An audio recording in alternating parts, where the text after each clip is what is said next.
السلام عليكم ورحمة الله وبركاته. أعزائي المشاهدين في كل مكان، أهلا وسهلا بكم. تابعين إكرام أبو إدريس. رجعت الدوري المصري ورجعت متعة الكرة مع النادي الأهلي. بدأها بفوز على المصري 4-0. تاو هداف لغاية دلوقتي هدفين. الزمالك تعادله الثاني على التوالي، تعادل مع بيراميدز 2-2، واليوم مع مقاولون العرب 1-0. الزمالك يعتبر أضعف فريق السنة دي في الدوري، إلا إذا تدخل الاتحاد وتدخل التحكيم المصري كالعادي. أقول لك الزمالك ممكن يفنش في التاسع، هو حاليا في المركز التاسع، الأسبوع الثاني هو في التاسع، لكن مع التحكيم المصري والحكام البنا ومعروف يعني شلة التحكيم البايظة، الزمالك ممكن يفنش ثالث. يعني هو أضعف فريق. اليوم تعادل مع المقاولون، فريق يعني ضعيف على كده، إمكانياته على كده، لكن التحكيم حيسانده كالعادي. النادي الأهلي فاز على بطل أثيوبي 3-0. أثيوبيا دي اللي هزمت المنتخب. الأهلي فاز عليها امبارح 3 مع الرأفة. يعني المباراة كمية فرص ضاعت مهولي. خالد بيبو المفروض هو جاي كان سيد عبد الحفيظ، المفروض هو اللي يعترض على التحكيم، هو اللي وقف على الخط. لا، هو جاي قاعد بس اكنه طالع رحلة، رايح شرم او رايح الغردقة او رايح مارينا، تحسه كده طالع رحلة، قاعد حاط رجل على رجل. مرة يحك في راسه، مرة يحك ورا ودنا. يعني مش هو دي المدير، يعني مش هو دي اللي يبقى مكان سيد عبد الحفيظ. سيد عبد الحفيظ 90 دقيقة كنت تلاقيه واقف على الخط بيعترض على التحكيم. هو اللي بيعترض وسايب مستر كولر يدير المباراة يفكر كويس. لكن دلوقتي مستر كولر هو اللي بيعترض على التحكيم. يعني في ماتش الاتحاد اللي في السعودية قاعد ولا أكني إن الماتش دي بطولي، لا اعترض على التحكيم. هدف صحيح 100% بتاع كهرباء اللي اتلغى، لنا ضربتين جزاء اتلغوا.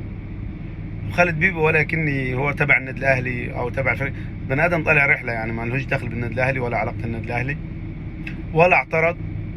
سايب مستر كولر هو اللي اعترض على التحكيم، وبالذات لما اعترض على التحكيم التفكير بتاعه اتشتت، ما ركزش في المباراه. حتى التغييرات بتاعته اللي هو غيرها تغييرات غلط، 100% غلط التغييرات بتاعته، لانه هو خلاص ركز مع الحكم بسبب المباراه للخصم. التحكيم كان زبالي، واللي قاعدين على الفار المغربي حكم وسخ زبالي، والتاني الحكم التاني موريتاني، على ما اعتقد موريتاني برضك حكم اوسخ من الحكم المغربي. هم اتنين بمعنى صح، يعني ما فيش كلمة، وسخين اتنين. معروفة المغرب تكره النادي الاهلي لان لسه عطيهم على قفاهم، واخد منهم البطولة في عقر دارهم، فجايبين لك حكم بتاع الفاضي عشان يرد عليه. الاتحاد الافريقي ضعيف جدا جدا جدا. الكل تحس ان الكل شغال ضد النادي الاهلي، الكل بيكسر في مقاديف النادي الاهلي، سواء الاتحاد المصري، الاتحاد الافريقي، المنظومة كلها تحسها كده ضد النادي الاهلي. وبدأ الدوري، علي ماهر في ماتش النادي الاهلي 90 دقيقة واقف عامل زي المكوك رايح جاي على الخط. في ماتش الزمالك بيبقى واكل جزمة قديمة في خشمه، وقاعد على الدكة ما بيتحركش ولا بيقوم. ولا اللي دخل بالمباراة اصلا. تبقى جاله التعليمات من فوق، ممنوع تقوم من على الدكة، ممنوع يعترض على التحكيم، ممنوع يعترض على اي حاجة. لكن في ماتش النادي الاهلي يبقى عامل زي المكوك، بني ادم زملكاوي بحت. ما يغركش ان هو لعب في النادي الاهلي، اما رضا عبد العال لعب في النادي الاهلي ومع ذلك زملكاوي. نادر السيد لعب في النادي الاهلي وهو زملكاوي. طارق السعيد لعب في النادي الاهلي وهو زملكاوي، الفرد الكرة المصري.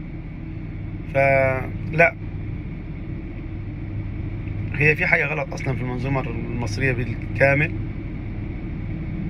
قناة اون تايم لوسي، المشكلة اللي حصلت اول امبارح مع بيراميدز والزمالك، ولا كلب في الاعلام المصري قدر يفتح حنكه ولا يتكلم عليه، ولا قناه ولا اعلامي، ولا ما فيش غير الدكتور علاء صادق هو الوحيد اللي اتكلم. لكن لا الهستيري اتكلم، ولا الاعلام الزملكاوي كله اتكلم، ولا الاعلام المصري اتكلم، ولا فيش ولا قناه جابت. سكر خشمك، جت التعليمات من فوق، سكر خشمك يا ابن الوسخه. فسكروا خشمهم، ولا واحد قدر يتكلم فيهم ولا يحكي. لكن القلم اللي ضربه حسين الشحات للشيبي اللي هو اوسخ لاعب في الدوري المصري حاليا، بني ادم مش متربي اصلا، عديم التربي. 50 قناة فتحت وبقى حققوا، حتى المحافظ الوسخ بتاع بني سويف اتدخل في الموضوع.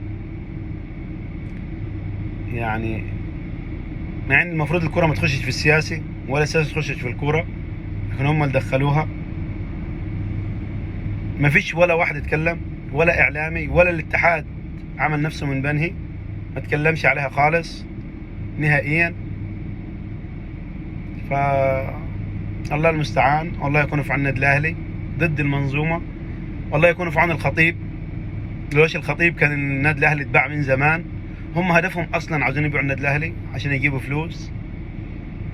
فطبعا الجمهور بتاع النادي الاهلي مش هنسيبوا الخطيب ولا النادي الاهلي ليهم. ان شاء الله ربنا ينصر مصر،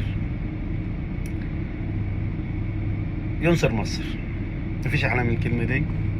متنساش تعملوا متابعه وفولو القناه حتى يصلك كل جديد. والسلام عليكم ورحمه الله وبركاته.